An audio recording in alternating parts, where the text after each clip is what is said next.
In the year 2000, Blockbuster Entertainment was worth approximately $6 billion, operated more than 9,000 stores across 17 countries, and employed over 60,000 people. That same year, a small company out of Los Gatos, California, walked into Blockbuster's headquarters in Dallas, Texas, and offered to sell itself for $50 million. Blockbuster said no. Within a decade, that small company would be worth more than Blockbuster ever was. Within 11 years, Blockbuster would be gone. So how does a company that dominated an entire industry, that was, for millions of Americans, the Friday night itself, simply cease to exist? The story begins not in a boardroom but in a living room. In 1985, a man named David Cook opened the first Blockbuster video in Dallas, Texas. Cook was not a romantic. He was a software entrepreneur who looked at the video rental industry and saw chaos, mom-and-pop shops with handwritten inventory, no systems, no scale. He built something different. A computerized inventory.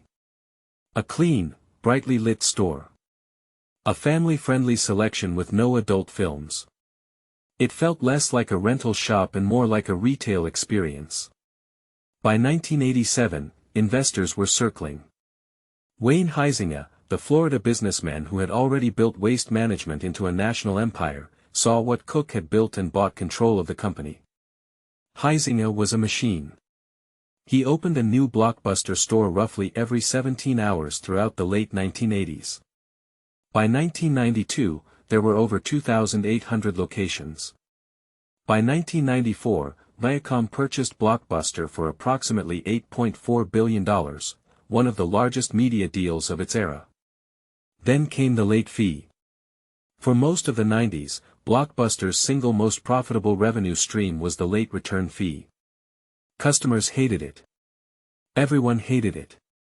Industry estimates suggested Blockbuster collected somewhere between $800 million and $1 billion annually from late charges alone. It was not a side business. It was the business. By 1997, a new format called DVD was beginning to displace VHS. Blockbuster moved into DVDs aggressively.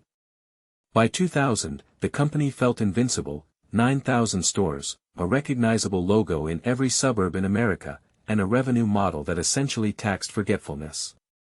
And then came the decision that changed everything. The year is 2000.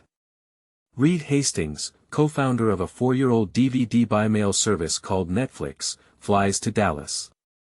He requests a meeting with Blockbuster's CEO, John Antioco. He brings his business partner, Mark Randolph.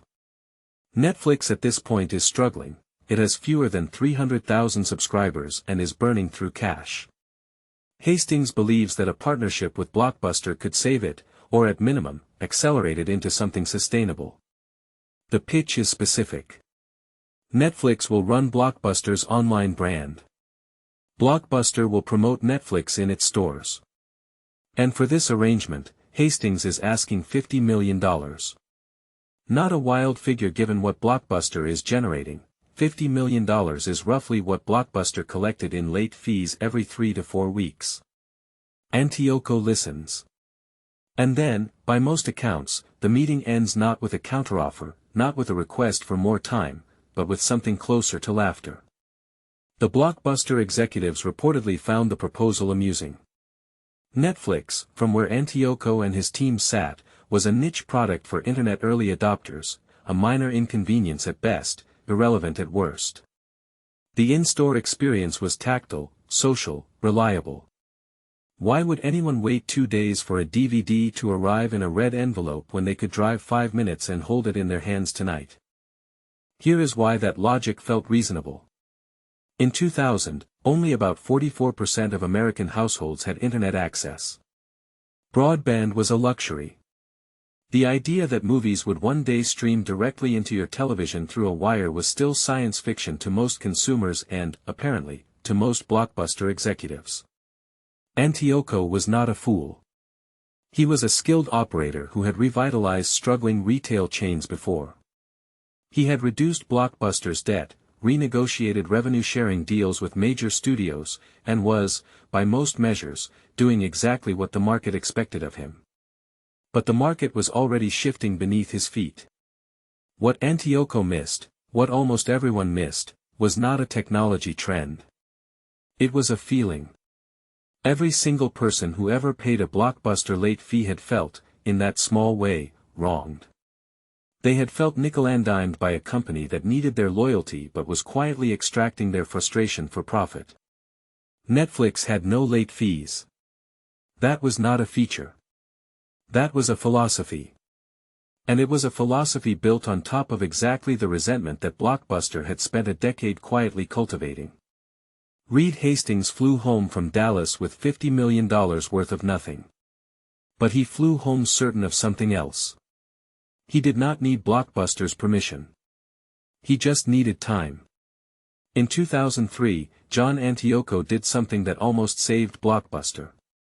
He launched a program called Blockbuster Online and, more significantly, eliminated late fees entirely, absorbing an estimated $400 million annual revenue loss in a single stroke. It was a bold, painful, correct decision. The customer response was immediate and positive.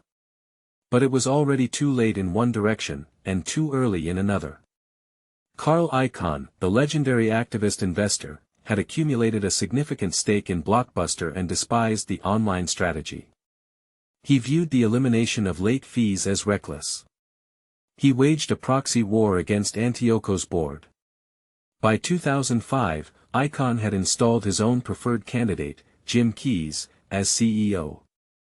Antioco was pushed out with a severance package reportedly worth nearly $50 million, an irony so precise it is almost elegant, given what Hastings had once asked for. Keyes, in 2008, told a reporter that he did not see Netflix as a threat. Neither Redbox nor Netflix are even on the radar screen in terms of competition, he said. Within 2 years, he would preside over Blockbuster's bankruptcy.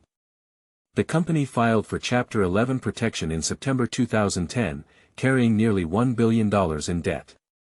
10,000 stores, at the peak, had become a liability so enormous it could not be restructured into survival. The human cost is harder to quantify but easier to feel. Over 60,000 employees lost their jobs as the closures cascaded through 2010 and 2011. Most were not executives. Most were 18-year-old film enthusiasts who could tell you exactly why you should rent Heat instead of anything else that week. Those jobs did not transfer into the digital economy. They simply vanished. The unexpected consequence belongs to Dish Network, which purchased the Blockbuster brand out of bankruptcy in 2011 for approximately $320 million. Dish tried to reinvent Blockbuster as a streaming competitor. It failed quietly. The brand was retired piece by piece. Today, exactly one Blockbuster store remains open on Earth, in Bend, Oregon, operated by a woman named Sandy Harding, who has become, improbably, a pilgrimage site.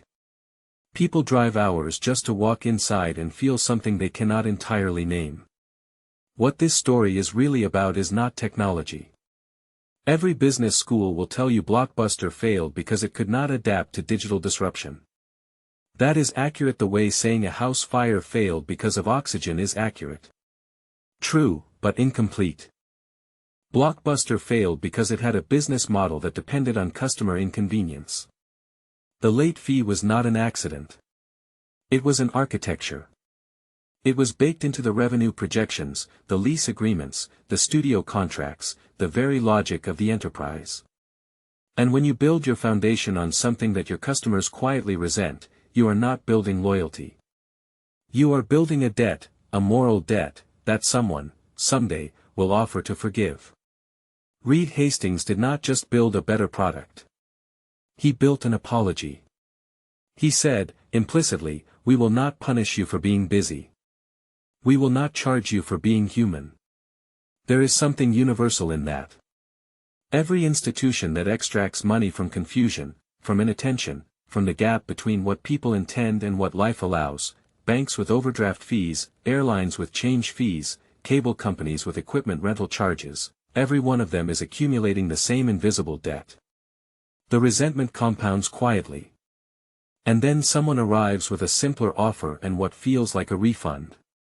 Antioco was not wrong that people loved browsing the shelves. He was not wrong that the internet was fragile and slow. He was wrong about one thing only, and it was the one thing that mattered most. He thought customer frustration was a permanently renewable resource. He thought people would keep coming back no matter what. They did. Until they had somewhere else to go. John Antioco walked away with $50 million. The 60,000 people who worked in those blue and yellow stores walked away with nothing. And the last Blockbuster standing is, today, a tourist attraction. Sometimes the most dangerous thing a company can do is be too successful at making people feel small.